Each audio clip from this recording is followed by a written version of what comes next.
اعوذ باللہ من الشیطان الرجیم بسم اللہ الرحمن الرحیم ومن الناس من يقول آمنا بالله وباليوم الآخر وما هم بمؤمنين يخادعون الله والذين آمنوا وما يخدعون إلا أنفسهم وما يشعرون۔ یہ اللہ کی کتاب ہے اور مومنوں کی ہدایت کے لیے بہت ہی سادہ انداز میں یہ باتیں بیان کی گئی ہیں۔ یہ مسلسل درس نمبر 2 ہے آج اس حوالے سے، جو اردو کے اندر اور مختصر تشریح کے ساتھ آپ کے سامنے پیش کیا جائے گا۔ بتایا گیا اور بعض ایسے لوگ ہیں جو کہتے ہیں کہ ہم اللہ پر اور روز آخرت پر ایمان رکھتے ہیں، حالانکہ وہ مومن نہیں ہیں، وہ ایمان نہیں رکھتے۔ آپ غور کیجیے، ایک طرف سے تو اقرار کیا جا رہا ہے کہ ہم اللہ کو مانتے ہیں، آخرت کو مانتے ہیں، اور اللہ تعالیٰ کی طرف سے گویا جواب دیا گیا نہیں مانتے ہو، نہیں مانتے ہو۔ فرمایا یہ اللہ کو اور مومنوں کو چکمہ دیتے ہیں، یعنی دھوکہ دیتے ہیں، فراڈ کر رہے ہیں، فراڈ یہ مومنوں کو بھی اور اللہ کو بھی دھوکہ دیتے ہیں، مگر حقیقت میں اپنے سوا کسی کو چکمہ نہیں دیتے، یعنی اپنے سوا کسی کو دھوکہ نہیں دیتے ہیں اور اس سے بے خبر ہیں۔ یہ چیز جو ہے خبر نہیں ان کو کہ یہ فراڈ یہ سارا دھوکہ ان کے اپنے کھاتے میں جائے گا۔ کسی کو کیا فراڈ کرو گے؟ جو بھی کسی کو اگر دھوکہ دو گے اپنی چابک دستی کے ساتھ، چابک زبانی کے ساتھ، تو وہ تو تمہاری باتوں میں آ جائے گا، تو اس کا بوجھ بھی تمہارے اوپر پڑے گا اور وہ خود بھی بھگتے گا۔ اس کو عقل نہیں تھی کس کے پیچھے چل رہا ہے، اور اللہ کا کیا نقصان کریں گے؟ حقیقت میں یہ اپنے آپ ہی کو نقصان کر رہے ہیں، اپنا آخرت برباد کر رہے ہیں، لیکن ان کو شعور نہیں اس چیز کی۔ ان کے دلوں میں کفر کا مرض تھا، اللہ نے ان کا مرض اور زیادہ کر دیا، اور ان کے جھوٹ بولنے کے سبب ان کو دکھ دینے والا عذاب ہے۔ دیکھا ان جھوٹوں اور کذابوں کا کیا حال ہونے والا ہے۔ ان کے دماغوں کے اندر شرک تھا، ان کے خون کے اندر شرک تھا، دل کی گہرائی کے اندر شرک چھپا ہوا تھا، جو حالات واقعات کے ذریعے اللہ تعالیٰ باہر لے آیا ہے۔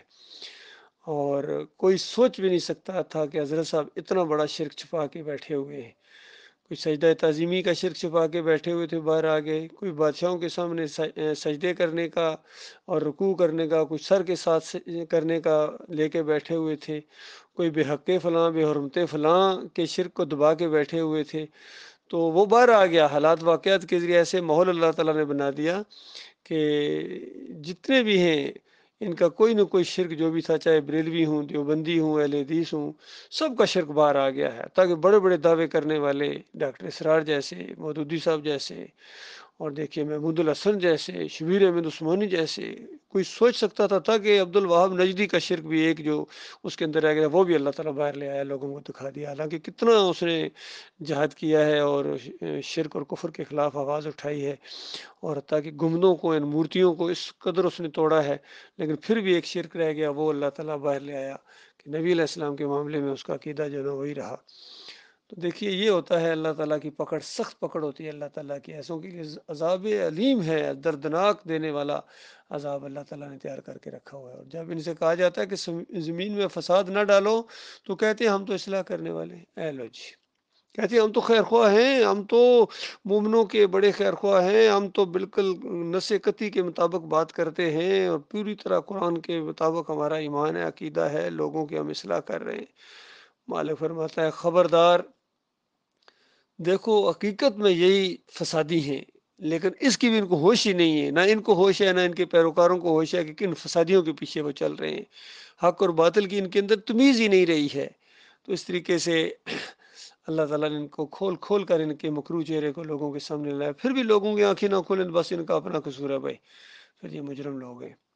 اور جب ان سے کہا جاتا ہے کہ جس طرح اور لوگ ایمان لائے تم بھی ایمان لے آؤ، تو کہتے ہیں بھلا جس طرح بیوقوف ایمان لے آئے۔ غور کیجئے کون کون سی قرآن کی بات ہے جو ان کے اوپر فٹ نہیں آتی ہے۔ جب ایمان خالص کی طرف بلایا جاتا ہے، سادہ بات ہے، تو اس کے بعد کیسے کیسے یہ فتوے لگاتے ہیں، کبھی بیوقوف کہتے ہیں، کبھی پاگل، اور کبھی پوری دنیا کا سب سے بڑا پاگل کہتے ہیں، مبہوت الحواس کہتے ہیں۔ تو اس طریقے سے فتوے لگاتے ہیں، بیوقوف کہتے ہیں۔ فرمایا اسی طرح ہم بھی یعنی ان بیوقوفوں کی طرح ہم ایمان لے آئے، جس طرح یہ پاگل لے آئے ہیں، نہ اپنی ہوش نہ کسی کی ہوش، کوئی پرواہ ہی نہیں کسی کی. تو سن لو، اللہ تعالیٰ کی طرف سے کہا گیا سن لو، یہی بیوقوف ہیں لیکن نہیں جانتے. دیکھیں 3 جگہ یہ انداز کہا کہ اصل دیوالیے یہ ہیں، اصل پاگل یہ ہیں، اصل بیوقوف یہ ہیں، لیکن ان کو ہوش ہی نہیں ہے، نہ ان کو ہوش ہے نہ ان کے پیچھے چلنے والوں کو. اور اب قرآن کی ہر مضمون ان کے خلاف جا رہا ہے، یقین کیجیے ہر مضمون ان کے خلاف جا رہا ہے. اور یہ لوگ جب مومنوں سے ملتے ہیں تو کہتے ہیں کہ ہم ایمان لے آئے، اور جب اپنے شیطانوں سے جا کے ملتے ہیں تو کہتے ہیں کہ ہم تو تمہارے ساتھ ہیں. اور ہم تو ہنسی مذاق کرتے ہیں ان مسلمانوں سے. یہ بات بھی فٹ آ گئی ان فریبکاروں کے جو پیچھے چلنے والے لوگ ہیں، شیطانوں کے اوپر فٹ آ گئی. مومنوں کے ساتھ آتے ہیں کہتے ہیں ہم ایمان لیں، ہم تمہارے ساتھی ہیں. بھائی ہمیں اپنا ساتھی نہیں سمجھتے ہو؟ اور جب ان کی طرفداری کا معاملہ آتا ہے تو ان شیطانوں کا ساتھ دیتے ہیں. تو بتاؤ پھر کس کھاتے میں تم جاؤ گے؟ شیطانوں کے ساتھ تمہاری دوستیاں، شیطانوں انسان شیطانوں کے ساتھ تمہاری دلی وابستگیاں ہیں، ان کی حمایت کرتے ہو، ان کی غلط باتوں کے اوپر بھی تالیاں بجاتے ہو، سبحان اللہ سبحان اللہ کہتے ہو، تو پھر تمہارا کیا ایمان کے ساتھ تعلق ہے؟ تو اس طریقے سے ان کی کلی بھی کھول دی گئی اور ان کو منافق کہا گیا. اور مالک فرماتا ہے کہ اللہ گویا ان سے ہنسی کرتا ہے، انہیں مہلت دیا جاتا ہے. یہ ہے اللہ تعالیٰ کی ان کے ساتھ. ان کو مہلت مل رہی ہے، چند دن اور جی لو، چند ہفتے مہینے سال اور آگے بڑھا لو. تمہاری ان شرارتوں اور سرکشیوں میں پڑے رہنے دیتا ہے تمہیں اللہ تعالیٰ، ایک دم نہیں رسی کھینچتا ہے.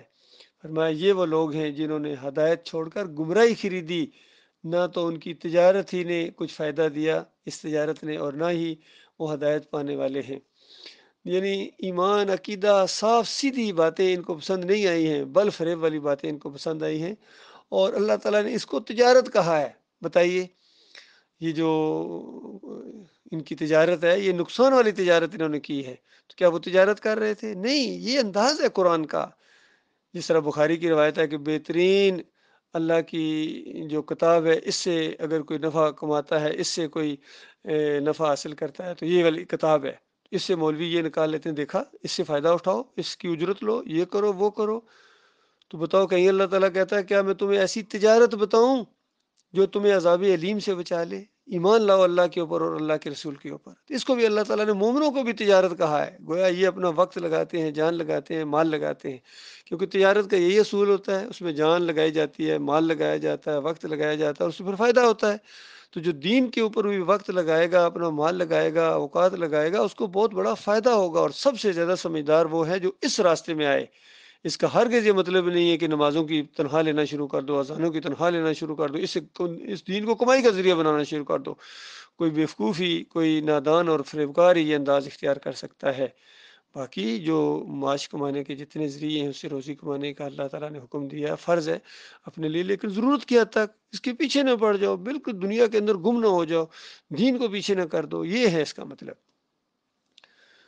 ان کی مثال ایسے ہے، اس شخص کی سی ہے جس نے تاریکی میں آگ جلائی. جب آگ نے اس کے ارد گرد کی چیزوں کو روشن کیا تو اللہ نے ان کی روشنی زائل کر دی اور ان کو اندھیروں میں چھوڑ دیا کہ کچھ نہیں دیکھتے. تو دیکھیے یہ بھی اس انداز سے یہ بات ہے کہ پہلے تو یہ خواہش رکھتے تھے کہ کوئی دین کی دعوت اٹھے، کوئی صحیح معاملہ ہو، لیکن جب اللہ تعالیٰ نے دین کی دعوت اٹھائی، ایمان عقیدے کی باتیں سامنے کی، گویا روشنی جلائی گئی، تو ان سے وہ صلاحیت ہی سلب کر لی گئی کیونکہ مخلص نہیں تھے. اور ان کی اس وجہ سے ان کو اندھیروں میں ہی چھوڑ دیا گیا. یہ بہرے ہیں، گنگے ہیں، اندھے ہیں. 3 فتوے اللہ تعالیٰ نے ان کے اوپر لگائے. چونکہ نہ آنکھوں کو استعمال کرتے ہیں لہذا یہ اندھے ہیں، نہ کانوں کو استعمال کرتے ہیں، کسی کی بات سنتے ہی نہیں ہیں، سننے کے دروازے بھی انہوں نے بند کر دیے. گویا یہ بہرے ہیں اور گنگے بھی ہیں، کیونکہ حق بات کی نہ انہوں نے تصدیق کی ہے. حق بات کے لیے ان کا ایک زبان سے ایک جملہ نہیں نکلا ہے کبھی. کتنے عرصے سے ایمان کی دعوت اٹھی ہوئی ہے، کتنے ایسے لوگ ہیں جو نیوٹرل بنے ہوئے ہیں اور حق بات کی گواہی نہیں دیتے ہیں، کبھی حق کی خاطر بولے نہیں ہیں، توحید کی دعوت نہیں دیتے ہیں، رد شرک نہیں کرتے. نہیں بولنے کو پتہ نہیں کیا گھبراتے ہیں، حالانکہ دنیاوی لحاظ سے اتنی باتیں کرتے ہیں کہ ان کی باتیں ختم ہی نہیں ہوتی ہیں، لیکن دین کے معاملے میں بالکل خاموش گنگے بن گئے ہیں. اس انداز سے اللہ تعالیٰ نے ان کو گنگا کہا ہے. تو بتایا کہ بس یہ اب واپس نہیں کبھی آئیں گے ایمان خالص کی طرف.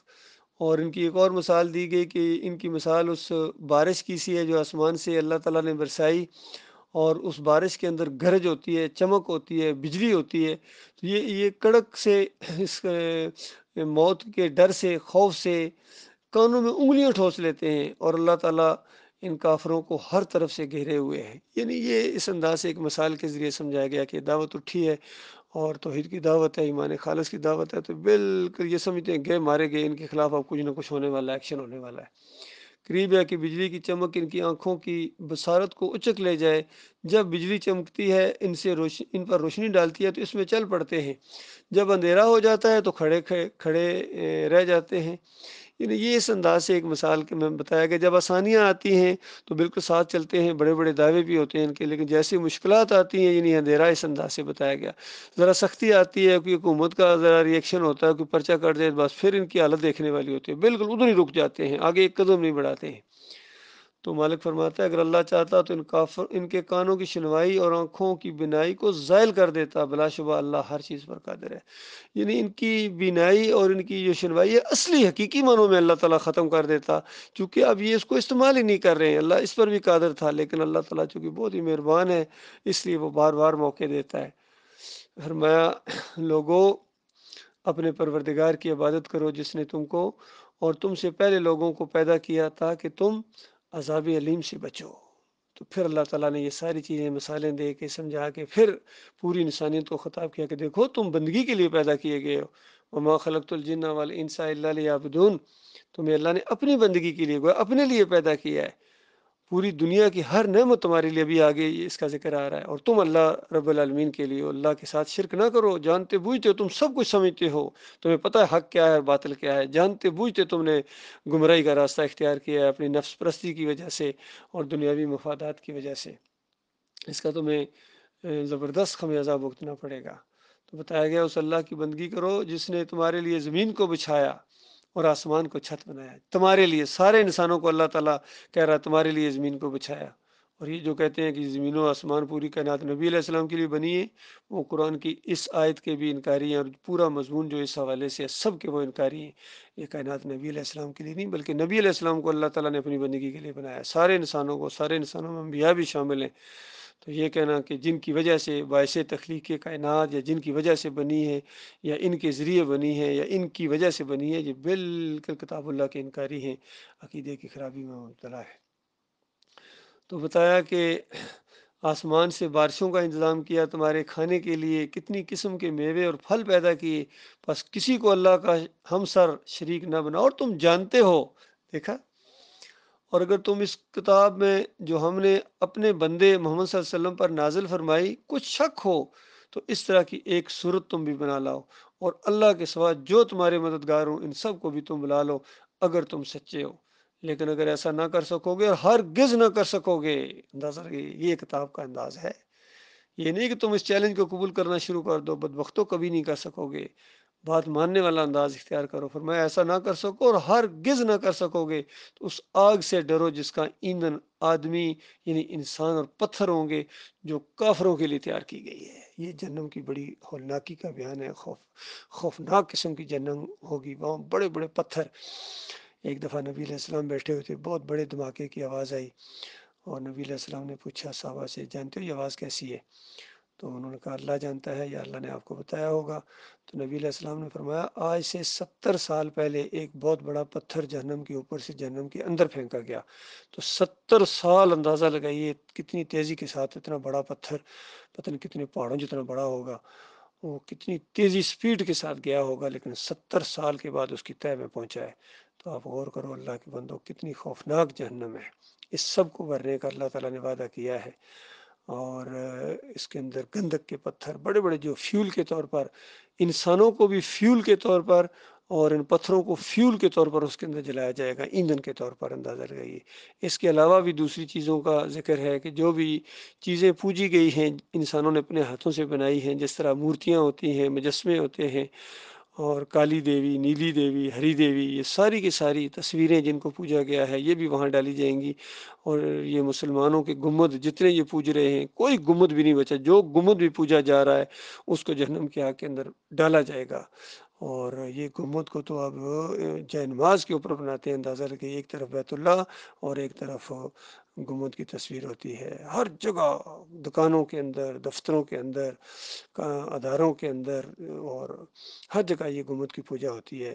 اور 12 ربیع الاول کو تو اس کو سروں کے اوپر اٹھا کے ہر گلی کوچے میں گھماتے ہیں، اور اگر ذرا سا بھی کوئی کہے کہ یہ غلط ہے تو کہتے ہیں تم گستاخ رسول ہو، اندازہ لگے گا بندہ گنبد کی بات کر رہا ہے کہ یہ گنبد نہیں ہونا چاہیے، یہ شرک کی علامت ہے، اور اس کے اوپر وہ یہ علامہ اور یہ مولوی اور یہ پیر گستاخ رسول کے فتوے لگاتے ہیں۔ اس طرح یہ اللہ کے دین کے باغی بن گئے۔ چند لمحے اور صبر کر لو، تمہیں پتہ چل جائے گا گستاخ رسول کون تھے۔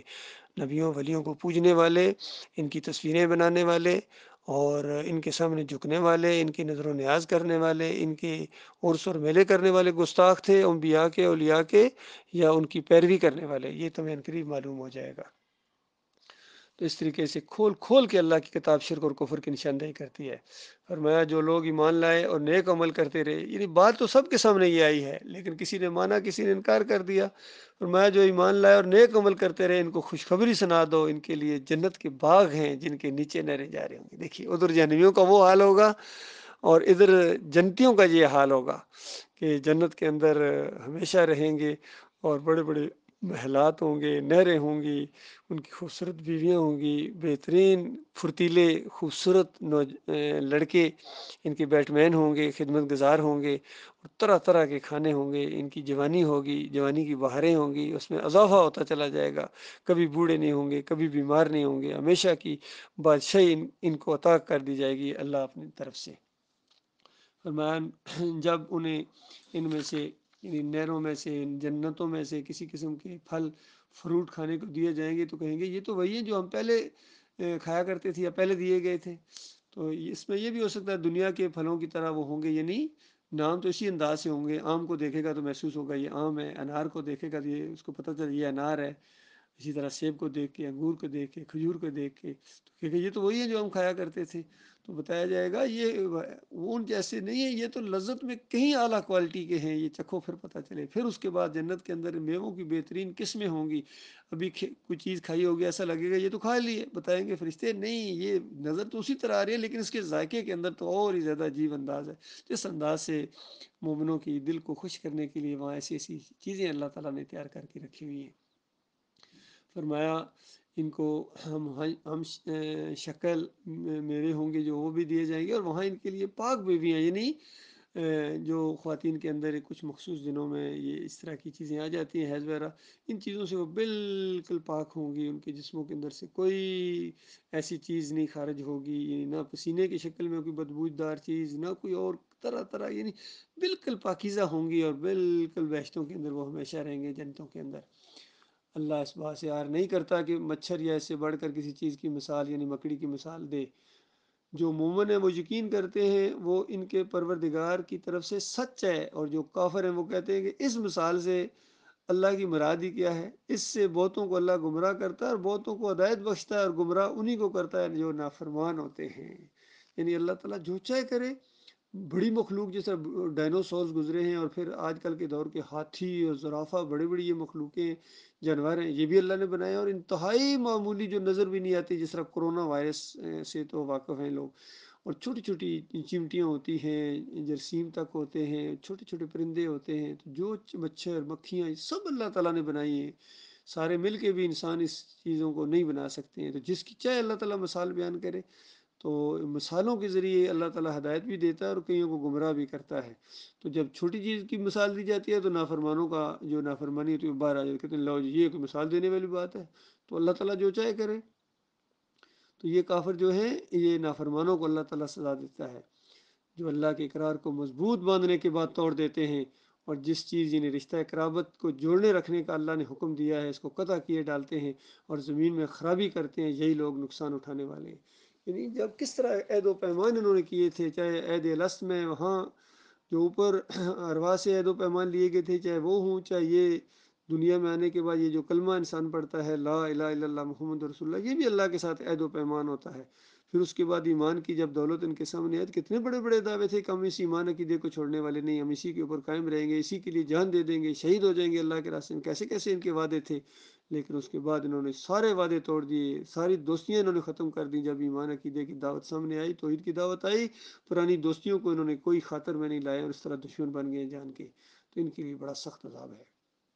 میں کافرو تم اللہ سے کیوں کر منکر ہو سکتے ہو جس حال میں کہ تم بے جان تھے تو اس نے تم کو جان بخشی، پھر وہی تم کو مارتا ہے، پھر وہی تم کو زندہ کرے گا، پھر تم اسی کی طرف لوٹ کر جاؤ گے۔ یہ بڑی اہم آیت ہے۔ اس میں ایمان عقیدے کی بات بڑی سادہ انداز میں بتائی گئی ہے کہ انسان کی دو ہی زندگیاں ہیں اور دو ہی موتیں ہیں، اور بتایا گیا تم کس طرح اللہ کا انکار کر، تم مردہ تھے، یعنی تم کچھ بھی نہیں تھے اس زندگی سے پہلے، تم گویا مردہ تھے۔ ایک وہ مردہ کی حالت، اور پھر جب زندگی کے بعد ایک موت آتی ہے، دونوں مردہ ہونے کی حالتیں ہیں، پھر یہ زندگی اور پھر یہ قیامت کی زندگی۔ بڑی سادہ سی بات ہے، سورہ المومن کے اندر آئے گا اس کو، اسی چیز کو ذرا دوسرے انداز سے بیان کیا گیا ہے۔ لہٰذا یہ جو قبر کی زندگی مانتے ہیں کہ روح واپس آ جاتی ہے اور قبر کے اندر مردہ زندہ ہو جاتا ہے، سنتا ہے، دیکھتا ہے، پہچانتا ہے، یہ بالکل مشرکانہ عقیدہ ہے، کافرانہ عقیدہ ہے جو احمد بن حنبل کے ذریعے اس امت کے اندر آیا ہے، اور ابن تیمیہ نے اس کو آگے بڑھایا، ابن قیم نے، ابن حجر عسقلانی نے، امام نووی نے، اور سارے مسلک پرستوں نے اس کو لے لیا، بریلویوں نے، دیوبندیوں نے، اہل حدیثوں نے، سلفیوں نے، صوفیوں نے، اس عقیدے کو یہ مردہ زندہ ہو جاتا ہے، اس قبر کی طرف اشارہ کرتے ہیں، ان قبروں کے اندر زندہ ہے۔ تو ان قبروں کے اندر زندہ سمجھنا مردوں کو، اور سننے والا سمجھنا جس کو سماع موتا کہتے ہیں، یا انبیاء کو قبروں کے اندر زندہ سمجھنا، یہ شرک کی جڑ ہے یہ عقائد، اور اسی وجہ سے لوگ پکارتے ہیں، عرس اور میلے کرتے ہیں، گنبد بھی اسی وجہ سے بناتے ہیں، گنبد تو پھر آخری شکل آ کے آ جاتی ہے، تو ایک شرک کا آغاز ہوتا ہے، پھر اس کو دوسرے انداز میں اور آگے بڑھایا جاتا ہے، تو اس طریقے سے آہستہ آہستہ یہ چیز آگے بڑھتی ہے، پہلے تھوڑی ہوتی ہے پھر آگے ہوتی ہے، جس طرح نبی علیہ السلام نے فرمایا کہ قوم نوح 5 سال ہین جو پوجتی تھی، پہلے آہستہ آہستہ ان کی قبروں کے اوپر بیٹھے، پھر ان کی تمثیلیں بنائیں، مورتیاں بنائیں، تصویریں بنائیں، اور پھر یہ قبائل عرب کے اندر پھیل گئے۔ تو دیکھیے کس طرح شرک پھیلتا ہے۔ تو اسی طریقے سے پہلے عود روح فی القبر کا عقیدہ بنایا گیا، پھر مردوں کو سننے والا، پھر دیکھنے والا، پھر پہچاننے والا، پھر اوپر کبے لگے، پھر گنبد بنے، پھر ان کی پوجا شروع ہو گئی، پھر لوگوں نے ان کو سروں کے اوپر رکھ کے جو ہے نا ان کی پوجا پاٹ شروع کر دی۔ تو یہ معاملہ ہے۔ فرمایا وہی تو ہے، یعنی وہی اللہ تو ہے جس نے سب چیزیں جو زمین میں ہیں تمہارے لیے پیدا کی، پھر آسمان دیکھیے یہاں پھر آ رہا ہے تمہارے لیے پیدا کی، پھر اس عقیدے کا رد ہوا جو کہتے ہیں نبی علیہ السلام کے لیے کائنات بنی ہے، ہر انسان کے لیے اس کائنات کو اللہ نے بنایا، امتحان کی زندگی ہے یہ۔ پھر آسمانوں کی طرف متوجہ ہوا، یعنی اس ادھر آسمانوں کی طرف، ان کو ٹھیک 7 آسمانوں پر نیچے بنائے، اور ہر چیز سے وہ ہر چیز سے خبردار ہے، بڑی قوت والا ہے، بڑی طاقت والا ہے۔ انسانوں کے بنانے سے زمین اور آسمان کا بنانا زیادہ بڑا کام ہے، زیادہ مشکل کام ہے۔ مالک فرماتا ہم نے یہ کیا ہے، اور کیا تم جیسے انسان ہم دوبارہ نہیں پیدا کر سکیں گے؟ اور اللہ تعالیٰ نے ایمان عقیدے کی باتوں کو بڑی کھول کھول کے بیان کیے ہیں۔ اللہ تعالیٰ غور و فکر کرنے اور اس کے اوپر عمل کرنے اور اسی کو تبلیغ کرنے اور اسی کی خاطر جینے اور اسی کی خاطر مرنے کی توفیق عطا فرمائے، آمین یا رب العالمین۔